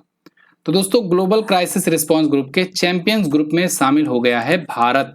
भारत, यहाँ पर देखिए, India joins champions group of global crisis response group MEA, यानी मिनिस्ट्री ऑफ एक्सटर्नल अफेयर्स का ये बयान है और इसमें बताया गया है इंडिया जो है इसमें शामिल हो गया है। इसका मतलब क्या हुआ? इसका मतलब ये हुआ कि ये जो 32 सदस्यीय ग्रुप है, ये ग्लोबल क्राइसिस रिस्पांस ग्रुप, ये खाद्य सुरक्षा, एनर्जी, फाइनेंस, इनसे जुड़ी चुनौतियों का समाधान करने के लिए ये काम सुनिश्चित करता है। मतलब इनके लिए ये विचार विमर्श या फिर नीतियां बनाता है। तो विदेश मंत्रालय सचिव जो हैं पश्चिम के संजय वर्मा जी, इन्होंने इसके लिए इनको इसके लिए शेरपा भी नियुक्त किया गया है। 67वें TAAI सम्मेलन का आयोजन कहाँ किया गया? इसका आयोजन दोस्तों कोलंबो में किया गया, श्रीलंका में। ये 67वां संस्करण था TAAI का। TAAI का क्या मतलब होता है? Travel agents association of India. क्या?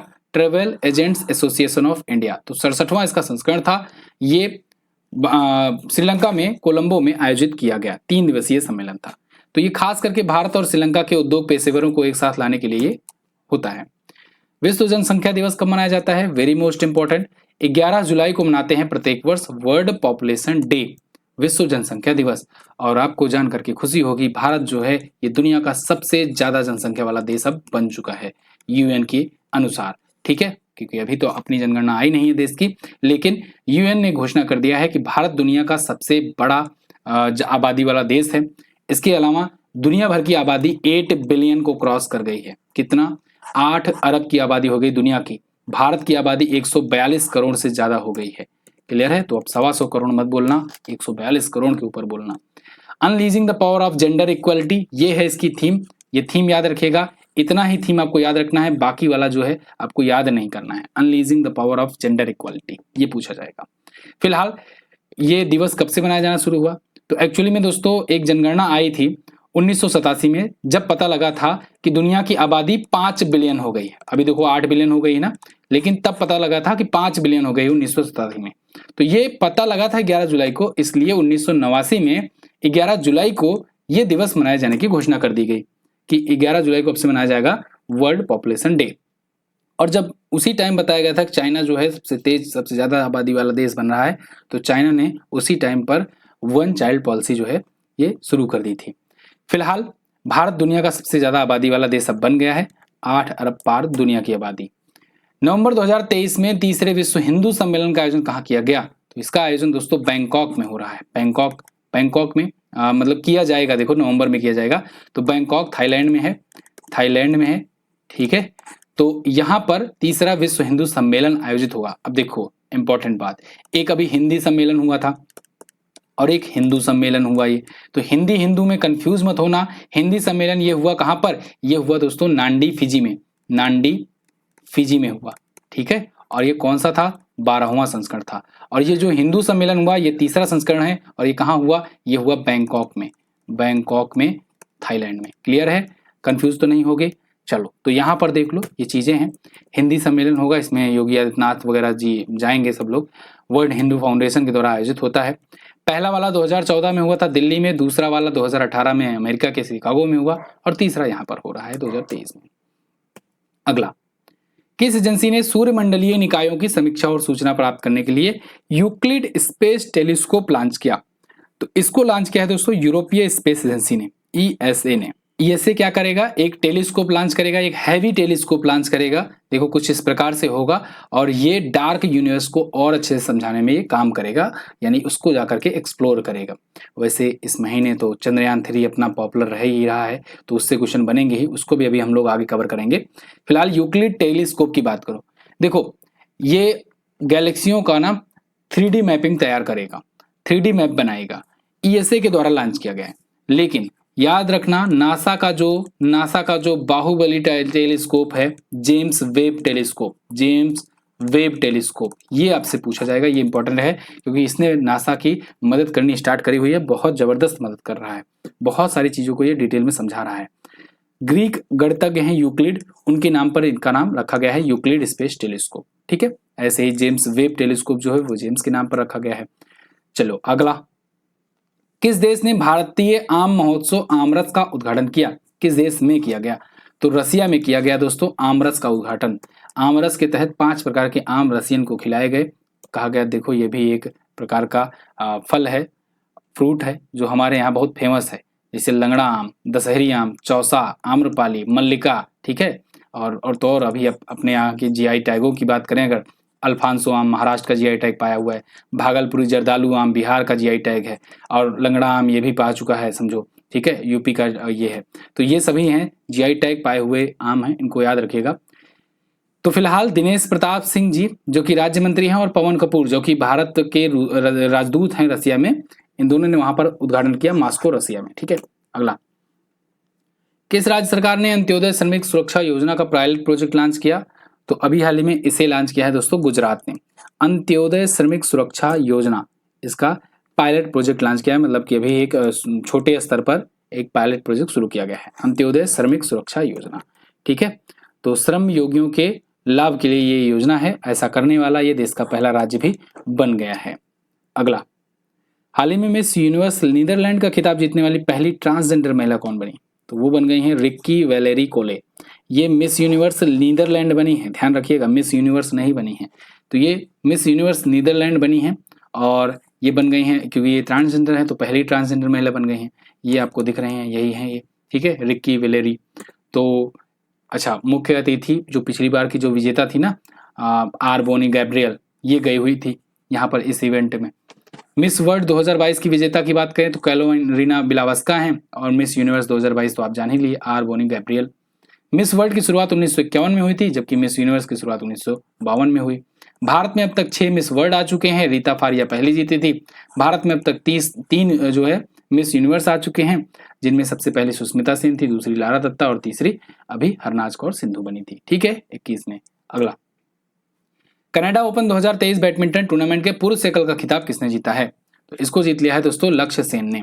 कनाडा ओपन 2023 का बैडमिंटन टूर्नामेंट है और पुरुष एकल की बात हो रही है, तो लक्ष्य सेन ने जीत लिया है और इन्होंने अभी हाल ही में कनाडा के गैलरी में ये जीता है चाइना के ली सी फेंग को हरा करके।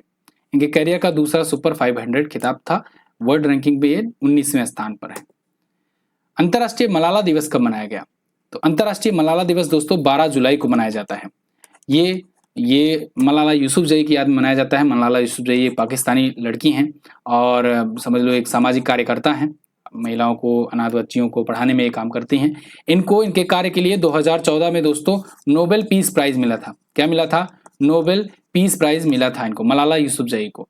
अच्छा, इन्हीं के साथ में भारत के एक थे व्यक्ति जिनको भी मिला था दोस्तों शांति के क्षेत्र का नोबेल पुरस्कार, यानी कि 2014 में इन दोनों ने नोबेल पुरस्कार शेयर किया था। क्या नाम था उनका, उनका नाम है कैलाश सत्यार्थी, तो इनका भी नाम आप याद रखिएगा, कैलाश सत्यार्थी मिला था, इनको भी मिला था। साथ ही में इन्होंने बचपन बचाओ आंदोलन शुरू किया था। किसके लिए मिला था अगर पूछा जाएगा तो बचपन बचाओ आंदोलन आप बताएंगे, ठीक है, इंपॉर्टेंट है, याद रखिएगा, ये पूछा जाएगा आपसे। फिलहाल ये मलाला यूसुफजई के बारे में मैंने आपको सब बता ही दिया है। 2013 में ये दिवस मनाए जाने की शुरुआत हुई। 2012 से ही इनको अवार्ड्स वगैरह मिलना शुरू हो गए थे, बहुत सारे अवार्ड इनको मिल चुके हैं, दुनिया भर के बहुत सारे कई बड़े बड़े अवार्ड मिल चुके हैं। इनकी एक पुस्तक है आई एम मलाला, याद रखना, पुस्तक का नाम पूछा जा सकता है। और ये सबसे युवा प्राप्तकर्ता भी हैं, 17 साल की उम्र में ही ये पाई थी। एशिया ओलंपिक परिषद के अध्यक्ष कौन बनाए गए, तो एशियन ओलंपिक परिषद के नए अध्यक्ष बन गए हैं शेख तलाल। शेख तलाल के पापा भी रह चुके हैं, इनके भाई भी रह चुके हैं और अब ये बने हैं। ओलंपिक काउंसिल ऑफ एशिया के नए अध्यक्ष, ठीक है ना। तो ये ओसीए के प्रेसिडेंट चुने गए हैं। तो इनका पूरा नाम लंबा है थोड़ा सा, शेख तलाल फहद अल सबाह। तो इनके पिताजी पहले थे, उसके बाद फिर जब स्थापित हुआ था तो, और उसके बाद फिर इनके भाई हुए, फिर अभी ये हैं, ठीक है। मतलब काफी घराना रिश्ता है इसका। अगला, Vajpayee the ascent of the Hindu right, ये पुस्तक किसने लिखी है? इसको लिखा है दोस्तों अभिषेक चौधरी ने। अभिषेक चौधरी की ये पुस्तक है, देखिए यहाँ पर वाजपेयी नाम से इन्होंने ये पुस्तक लिखी हुई है। किस यूनिवर्सिटी ने एकलव्य नामक एक अग्रणी शैक्षणिक पहल की शुरुआत की? इसको शुरू किया है दोस्तों अभी हाल ही में नेशनल लॉ यूनिवर्सिटी दिल्ली ने। एकलव्य नाम का ये एक नया समझ लो कि प्रोग्राम शुरू किया है इन्होंने, एकलव्य नाम का। गोल्डमैन सैक्स रिपोर्ट के अनुसार भारत कब तक अमेरिका को पीछे करके विश्व का दूसरा सबसे बड़ा अर्थव्यवस्था वाला देश बन जाएगा? तो गोल्डमैन सैक्स ने अपनी रिपोर्ट जारी करके बहुत ही चौंका दिया है दुनिया भर को। अमेरिका भी चिंतित हो गया है कि अमेरिका को भारत पीछे कर देगा, वो भी इकोनॉमी के मामले में। कब? 2075 तक। 2075 तक दुनिया का दूसरा सबसे बड़ा देश होने वाला है इकोनॉमी के मामले में भारत। पहले पर कौन रहेगा फिर? पहले पर रहेगा चाइना। चाइना देखो बहुत पहले ही पीछे कर देगा उसको, अमेरिका को। ये समझ लो 50 या 60 तक आते आते ये पीछे कर देगा यूएस को। यूएस ये बात तो जानता है, लेकिन इंडिया उसको पीछे कर देगा, ये बात इसको पच नहीं रही है कि हमसे ही व्यापार करके हम ही को पीछे कर दोगे। देखो, लेकिन ये गोल्डमैन सैक्स की रिपोर्ट है और वो बहुत मतलब एक जानी मानी एजेंसी है, ठीक है। स्पेलिंग थोड़ा सा देख लीजिएगा। तो ये जानी मानी एजेंसी है और इसका रिपोर्ट ये आने का मतलब समझ रहे हो कि समझ लो जितने भी बड़े बड़े बिलियनियर हैं उनका इन्वेस्टमेंट भारत की तरफ बढ़ना शुरू हो जाएगा, ठीक है। क्योंकि समझ रहे हैं कि यही आने वाला कल है। तो भारत से आगे सिर्फ चीन होगा। भारत आज के टाइम पर 5वीं सबसे बड़ी इकोनॉमी है। सबसे पहले पर कौन है? अमेरिका है, दूसरे पर चाइना है, तीसरे पर जापान है, फिर जर्मनी है, उसके बाद फिर देखो 5वें पर है भारत, ठीक है। फिर यूके है, फ्रांस है, ये सब वगैरह है। आगे हम लोग बढ़ते हैं। किस देश ने अपना स्वयं का computer operating system open Kaelin 1 शुरू किया? तो ये दोस्तों चाइना ने लॉन्च किया। चाइना का पहला ये स्वयं का कंप्यूटर ऑपरेटिंग सिस्टम होगा। कंप्यूटर ऑपरेटिंग सिस्टम क्या है? ऐसा ऑपरेटिंग सिस्टम जो कंप्यूटर को ऑपरेट करता हो। आप मोबाइल ऑपरेटिंग सिस्टम देखते हो, मोबाइल में जैसे एंड्रॉयड है, ये गूगल का ऑपरेटिंग सिस्टम है, ठीक है। ये मोबाइल इससे चलता है, आपका एंड्रॉयड वर्जन चलता है, MZT ऐप डाउनलोड कर सकते हो। ऐसे ही एक iOS है, iOS ये एप्पल कंपनी का ये ऑपरेटिंग सिस्टम है। ऐसे ही एक है विंडोज, ठीक है। तो विंडोज और iOS वाले ये लोग कंप्यूटर भी ऑपरेटिंग सिस्टम चलाते हैं, मोबाइल ऑपरेटिंग सिस्टम भी चलाते हैं। विंडोज जो है ये माइक्रोसॉफ्ट का है, ठीक है, बिल्लू भाई का है। तो विंडोज का फोन भी आया था, नोकिया ने लॉन्च किया था, आप याद होगा आपको। तो विंडोज हुआ, iOS हुआ। ऐसे ही आप देखते हो कलर्स ओएस, ये लोग तो मतलब कॉपी वाले हैं, चाइना वाले हैं। तो जो आप ओप्पो, वीवो, जिपो सुनते हो, ये सब में कलर ओएस चलता है। ये चाइनीज है, ये लिखा आएगा बेस्ड ऑन एंड्रॉयड, है ना। मतलब कि ये साफ साफ कहते भी हैं कि हम कॉपी किए हैं एंड्रॉयड से। भार ओएस ये भारत ने बनाया है, IIT मद्रास ने बनाया है। ये क्वेश्चन आपसे पूछा जाएगा, IIT मद्रास ने बनाया है भार ओएस, ठीक है, भारत का ओएस। तो चाइना ने रिलीज किया है ओपन काइलिन 1.0 नाम से। आगे अब इसके वर्जन बढ़ते जाएंगे, अभी ओपन काइलिन ही आप याद रखिए। लेकिन ये भी ध्यान रखना ये कंप्यूटर का ऑपरेटिंग सिस्टम है। जुलाई 2023 में तुर्की ने किस देश को नाटो में शामिल होने के लिए अनुमति पर सहमति जताई है? देखो ये बहुत इंपॉर्टेंट क्वेश्चन है। तुर्की अभी तक स्वीडन को रोक रहा था, अब मान गया है। स्वीडन जो है ये भी अब शामिल हो जाएगा, किसमें? नाटो में। और नाटो में जब शामिल होगा तो नाटो का ये बन जाएगा 32वां मेंबर। अगर आपको याद हो तो अभी फिनलैंड जो है ये शामिल हुआ था एज ए 31st मेंबर, 31वां मेंबर के रूप में फिनलैंड शामिल हुआ था। लेकिन अब देखो तुर्की मान गया है तो स्वीडन भी होगा। अब तुर्की मतलब ये तैयब एर्दोगन है, ये क्यों मान गए हैं और ये न्यूज क्यों बनी है कि तुर्की मान गया? एक्चुअली में यहाँ पर आर्टिकल है नाटो में कि अगर कोई नया देश शामिल होना चाहता है ना, तो जितने वर्तमान में मेंबर हैं सभी की सहमति जरूरी है। तो सब तो मान जा रहे थे, तुर्की नहीं मान रहा था। तुर्की कह रहा था नहीं, इस्लाम धर्म के लिए यहाँ पर बहुत सारे कांड हुए हैं, ये लोग बहुत बार कुरान जलाए हैं और बहुत सारी चीज़ें ऐसा किए हैं, डिफेम किए हैं। और साथ ही साथ इनकी कुछ डील भी अटकी हुई थी, कुछ पैसे वगैरह भी सैंक्शंस लगे हुए थे इस वजह से, ठीक है। तो ये इस वजह से ये मान नहीं रहे थे। अपना डील मनवा लिया बंदा, उसके बाद ये मंजूरी दे दिया। बहुत तगड़ा नब्ज पकड़ा है। 31वां सदस्य जो है ये फिनलैंड है, 32वां बन गया है स्वीडन। ये ध्यान रखिएगा। नाटो की स्थापना दोस्तों हुई थी 1949 में। जब ये स्थापित हुआ था ना 1949 में, तब केवल 12 देश थे। लेकिन आज के टाइम पर इसमें अब स्वीडन को लेकर के 32 देश हो जाएंगे, ठीक है। अभी हैं 31 देश। तो फिलहाल नॉर्थ अटलांटिक ट्रीटी ऑर्गेनाइजेशन है और इसके जो अध्यक्ष हैं वो कौन है? James Stoltenberg. अगला, फ्रांस के बास्टिल दिवस समारोह के लिए सम्मानित अतिथि के रूप में किसे आमंत्रित किया गया? तो पीएम नरेंद्र मोदी जी गए थे बास्टिल डे परेड में। फ्रांस में 14 जुलाई को ये बास्टिल डे परेड होती है और वहां पर गए, वहां पर ये Grand Collar of the Legion of Honour भी पाए। इसको अभी हम लोग आगे देखेंगे, कवर करेंगे, जो कि फ्रांस का सर्वोच्च सम्मान है। फिलहाल बास्टिल डे परेड जो होती है ये फ्रांसीसी क्रांति की याद में ये लोग मनाते हैं। जैसे अपने यहाँ गणतंत्र दिवस होता है ना, ऐसे ये लोग बास्टिल डे परेड मनाते हैं। 1789 में एक फ्रांसीसी क्रांति होती है, इसको आप याद रखिएगा। इसी की याद में 14 जुलाई को ये लोग फ्रांसीसी का जो बास्टिल डे परेड होता है ये होता है।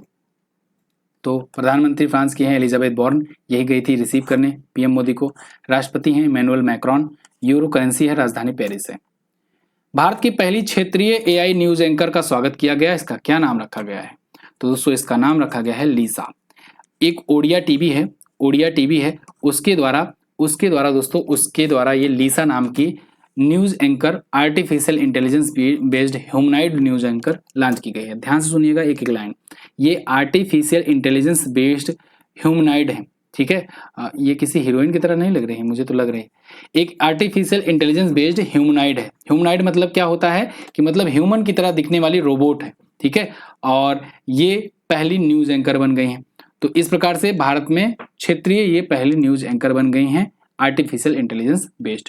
ओडिशा टेलीविजन के द्वारा इन्हें लॉन्च किया गया है, ये पूछा जाएगा आपसे, ठीक है। और नाम क्या है? लीसा। सोफिया जो था ये पहला ह्यूमनॉइड रोबोट था। सोफिया से आप परिचित भी होंगे, बहुत सारे न्यूज वीडियोज वगैरह में आपने देखा भी होगा। अगला, रिश्वत विरोधी प्रबंधन प्रणाली सर्टिफिकेट प्राप्त करने वाला भारत का पहला पीएसयू कौन बना? तो दोस्तों अभी हाल ही में ओएनजीसी जो है, oil and natural gas corporation of India limited जो है, ये बन गई है भारत की पहली ऐसी पब्लिक सेक्टर की अंडरटेकिंग जो कि रिश्वत विरोधी प्रबंधन प्रणाली अपने यहाँ लागू की और इसके लिए वेल सर्टिफाइड भी हो गई है। यहाँ पर देखिए article, ONGC become India's first PSU to get certified for anti bribery management system. तो ये जो है पाई हुई है कौन? ओएनजीसी 2005 में ट्रांसपेरेंसी इंटरनेशनल के द्वारा इंटीग्रिटी पैक्ट को भी अपनाने वाली ये पहली कंपनी बनी थी। ओएनजीसी की स्थापना वैसे 1956 में हुई थी। ये एक महारत्न कंपनी है, ठीक है। नई दिल्ली में हेडक्वार्टर है, महानिदेशक हैं अरुण कुमार सिंह। अगला, तीसरी G20 CWC की बैठक में किस कला ने गिनीज वर्ल्ड रिकॉर्ड बनाया? Very very most important question. एक बार फिर से मैं आपको रिमाइंड करा दूं, G20 की जितनी भी मीटिंग्स हुई हैं इनके लिए मैंने आपको एक वीडियो दी हुई है, इस वीडियो को जरूर देखिएगा। ये मिशन CGL की प्लेलिस्ट में बिल्कुल फ्री ऑफ कॉस्ट में आपको मिल जाएगा। बिल्कुल समझ लो ये पेड कंटेंट ही समझ करके पढ़िएगा उसे। फिलहाल यहाँ पर G20 की CWC बैठक की बात करेंगे तो यहाँ पर दोस्तों लंबानी कला जो है, लंबानी आर्ट जो है, इसको गिनीज वर्ल्ड ऑफ रिकॉर्ड में शामिल किया गया है क्योंकि यहाँ पर largest display of Lambani items दिखाए गए, शो कराए गए। यहाँ पर देखो लार्जेस्ट नंबर, बहुत ज्यादा मात्रा में यहाँ पर लंबानी आर्ट्स दिखाए गए। क्लियर है? तो इसने एक नया वर्ल्ड रिकॉर्ड सेट किया हुआ है। हम्पी कर्नाटक में ये बैठक हुई, कर्नाटक के हम्पी में ये बैठक हुई। तीसरा सांस्कृतिक कार्य समूह था। लंबानी कम्युनिटी के द्वारा ये लंबानी आर्ट जो है ये बनाया जाता है। कपड़े के टुकड़े पर एक जटिल कढ़ाई कला है, ये पूछा जाएगा। जटिल कढ़ाई कला है ये, बंजारा कढ़ाई के नाम से भी इसे जाना जाता है। वैसे संदूर लंबानी कढ़ाई को 2010 में जीआई टैग भी मिल चुका है। अगला, 2023 का प्रतिष्ठित लोकमान्य तिलक पुरस्कार किसे मिला? तो ये नरेंद्र मोदी जी को दिया जाएगा, प्रतिष्ठित लोकमान्य तिलक राष्ट्रीय पुरस्कार। ये पुरस्कार पाने वाले दोस्तों ये 41वें प्राप्तकर्ता होंगे। इनको तिलक मेमोरियल ट्रस्ट के द्वारा ये दिया जाएगा, इनके असाधारण नेतृत्व और नागरिकों के बीच देशभक्ति की भावना को बढ़ावा देने के लिए। ये लोकमान्य तिलक जी की 103वीं पुण्यतिथि पर दिया जाएगा, ठीक है। 1 लाख रुपए का कैश प्राइज होगा, एक स्मृति चिन्ह होगा और 1983 में इस पुरस्कार की शुरुआत हुई थी। इसको पाने वाले ये 41वें हैं। इनसे पहले और जो फेमस पर्सनालिटीज रहे, जैसे भारत के प्रधानमंत्रियों की अगर बात कर लें तो इंदिरा गांधी जी पा चुके हैं, अटल बिहारी वाजपेयी पा चुके हैं, डॉक्टर मनमोहन सिंह जी भी पा चुके हैं, भारत के राष्ट्रपति रहे प्रणब मुखर्जी जी ये भी पा चुके हैं, NR नारायण मूर्ति जी भी पा चुके हैं, साइरस पूना भी ये अवार्ड पा चुके हैं, ठीक है। अगला, केंद्र सरकार ने समाज में वंचित समूहों को सशक्त बनाने के लिए कौन सी योजना शुरू की? तो केंद्र सरकार ने अभी बुजुर्गों के लिए, समाज में जो वंचित बुजुर्ग हैं उनके ग्रुप को सशक्त बनाने के लिए अव्यय योजना शुरू की है। कौन सी? अव्यय योजना। ध्यान रखना, अव्यय आपको देखने को नहीं मिलेगा, इसका फुल फॉर्म मिलेगा अटल वयो अभ्युदय योजना। क्या? अटल वयो अभ्युदय योजना, इसी को शॉर्ट फॉर्म में अव्यय योजना कहा जा रहा है। तो अव्यय योजना अगर आपसे पूछा जाए तो आप यही बताएंगे, ठीक है। तो यहाँ पर देखो अटल वयो अभ्युदय योजना यानी अव्यय, तो ये सीनियर सिटीजन्स के लिए है, ठीक है। तो सीनियर सिटीजन्स जो हैं उनको सशक्त बनाने के लिए एक प्रकार से ये किया गया शुरू। किसने आर्टिफिशियल इंटेलिजेंस फर्म XAI का शुभारंभ किया? तो दोस्तों XAI लॉन्च किया है एलन मस्क ने। एलन मस्क भैया अब तो रुक जाओ यार, टेस्ला के मालिक हैं, स्पेसएक्स के मालिक हैं, ट्विटर को भी खरीद लिए हैं, हाइपरलूप वन के मालिक हैं, द बोरिंग कंपनी के मालिक हैं। इसके अलावा ओपन एआई शुरू किए थे, हालांकि बाद में छोड़ दिए कंपनी। पेपाल को भी शुरू किए थे, फाउंडिंग मेंबर्स में थे, उसको भी हालांकि लगभग छोड़ दिए हैं। तो एलन मस्क जो हैं मंगल पर जो कॉलोनी बसाने जा रहे हैं, इन्होंने कहा अब XAI लॉन्च करेंगे जो कि आर्टिफिशियल इंटेलिजेंस एक फर्म होगी। यहाँ पर देखो ये कह रहे हैं ये compete करेगी चैट जीपीटी का। चैट जीपीटी के कंपटीशन में बहुत सारे ऐप लॉन्च हो रहे हैं। गूगल ने अभी अपना बार्ड लॉन्च किया था, याद रखिएगा, और ये क्या लॉन्च कर रहे हैं? XAI, ठीक है। अगला, महिलाओं के विरुद्ध अपराध के मामलों में निपटारे में कौन सा राज्य शीर्ष पर है? तो महिलाओं के खिलाफ अपराध के मामलों को निपटाने के मामले में दादरा और नागर हवेली तथा दमन दीव ये टॉप पर है। देखो राज्य या केंद्र शासित प्रदेश के बारे में बात की जा रही है यहाँ पर, तो यहाँ पर दादरा और नगर हवेली और दमन दीव ये टॉप पर है। सेकंड पर है यूपी, लेकिन यहाँ पर यूपी को ज़्यादा तवज्जो मिल रही है, यूपी का के नाम से ज़्यादा आर्टिकल्स मिल रहे हैं।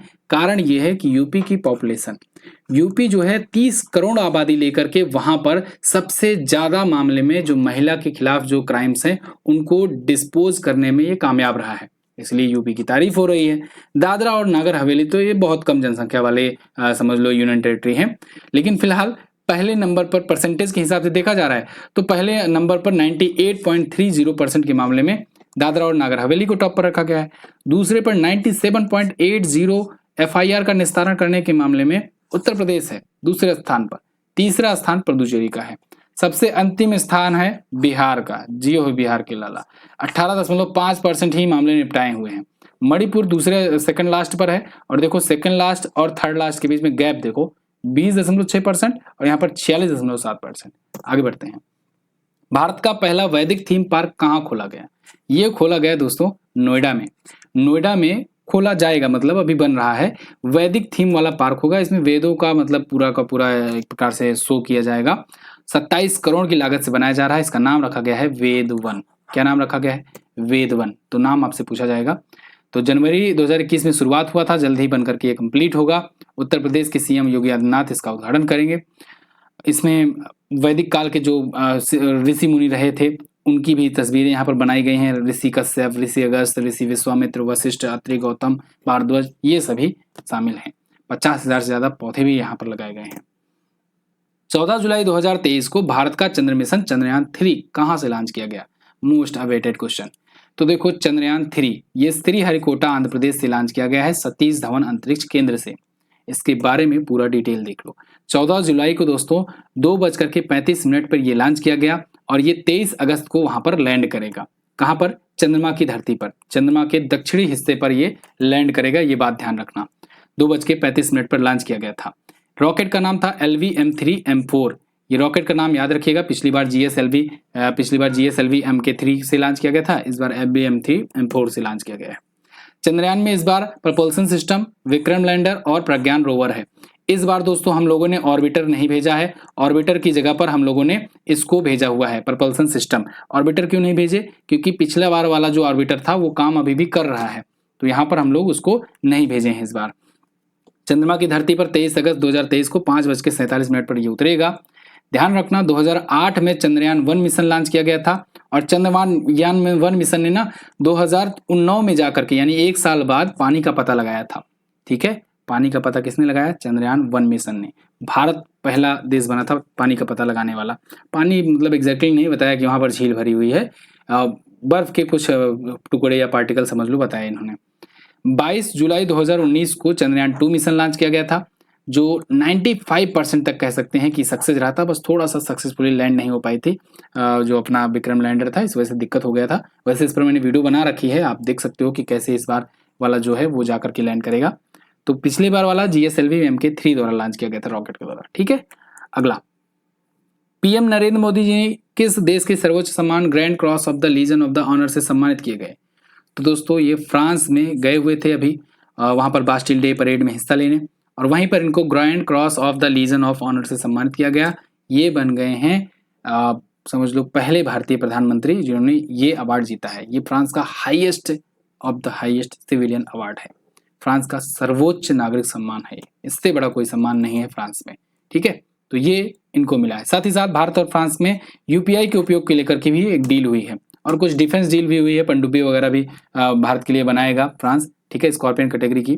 तो यहाँ पर मैं दिवस आपके लिए छोड़े जा रहा हूँ, इन दिवस को आप लोग रिवाइज कर लीजिएगा अच्छे तरीके से 15 दिनों तक का, ठीक है। बाकी का जो 15 दिन का होगा वो मैं अगले पार्ट में लेकर के आऊँगा, पार्ट 2 में। वेट कीजिएगा पार्ट 2 का, और जैसे ही ये महीना खत्म होता है पार्ट 2 भी आपके लिए आ जाएगा। अगर पार्ट 2 आता है तो आपको यहाँ पर मिल जाएगा कार्ड बन करके, या फिर ऊपर कार्ड भी मैं छोड़ दूंगा। तो फिलहाल वीडियो कैसी लगी आप लोग बताइएगा कमेंट करके, और इस ऑफर का फायदा उठाना मत भूलना, क्योंकि ये सिर्फ और सिर्फ 2 दिनों के लिए है। 5750 कूपन कोड यूज कीजिए MZT ऐप पर जाकर के, और अगर आप ये वीडियो बाद में भी देख रहे हो ना, तो MZT ऐप तो जाकर के देखो ही देखो, क्योंकि वहां पर क्विज वगैरह मिलेगी ही मिलेगी, साथ ही क्या पता आपके लिए कोई ऑफर हो, तो आप उस ऑफर का फायदा उठा लेना, है ना। बहुत सारी चीजें इसमें, क्विज PDF वगैरह सारा कुछ अवेलेबल है, और मेरा ये फेवरेट बैच भी है, आप इसको जरूर ज्वाइन कीजिए। बहुत बहुत धन्यवाद यहाँ तक वीडियो देखने के लिए। मिलेंगे अगली वीडियो में, तब तक के लिए नमस्कार, जय हिंद, वंदे मातरम।